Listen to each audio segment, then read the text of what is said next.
जी ने कहा कि मैं आंखों देखी कह रहा हूं और तू कहे कागज की लेखी, कि तुम केवल अब पठन पाठन तक ही सीमित हो।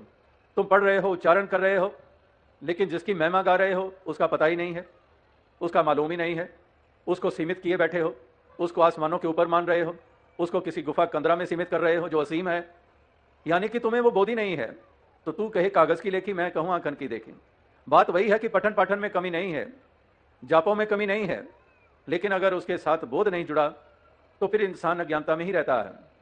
उसकी हालत वही होती है जैसे तोते की मिसाल हमने अरसे से सुनी है कि एक तोते, उनकी जुबान पर कि शिकारी आएगा, जाल बिछाएगा, हमें फंसाना चाहेगा, हम नहीं फंसेंगे।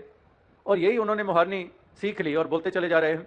और शिकारी जाल कंधे पे उठाए हुआ उनकी तरफ आया और उसके कानों में आवाज़ पड़ी तोतों की कि शिकारी आएगा, जाल बिछाएगा, हमें फंसाना चाहेगा, हम नहीं फंसेंगे। ये सुनकर शिकारी मायूस हो गया कि मेरा गुजरान कैसे होगा, तो वो वापस लौटने लगा तो उसको ख्याल आया कि इतनी दूर चल के आया हूँ घर से, तो ये तो सारे तोते अब पढ़ लिख गए हैं, तो शायद कोई अनपढ़ आ ही जाए। और उसने जाल बिछा दिया, दाने बिखेर दिए। अब तोते वही बोल रहे हैं कि शिकारी आएगा, जाल बिछाएगा, हमें फंसाना चाहेगा, हम नहीं फंसेंगे। ये कहते हुए ठीक जाल के ऊपर आकर बैठते हैं, दाने चुनने लग पड़ते हैं और एक ही झटके में छलांग लगाकर शिकारी उन सब तोतों को उस जाल में बांध लेता है और कंधे पे रख कर जा रहा है घर की तरफ। और उसी कंधे में से लटके हुए जाल में तोते अब भी बोले जा रहे हैं कि शिकारी आएगा, जाल बिछाएगा, हमें फंसाना चाहेगा, हम नहीं फंसेंगे।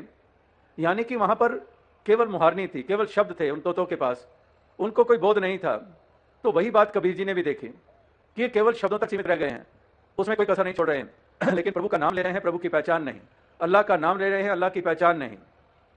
तो इसीलिए ये दीवारें खड़ी करते हैं, इसीलिए दरारें पैदा करते हैं, इसीलिए मन में दूसरे के प्रति घृणा का भाव रखते हैं, इसीलिए हिंसक हो जाते हैं छोटी सी बात को लेकर, क्योंकि इनको बोध नहीं है। तो ये कहां पर इनका छुटकारा होगा?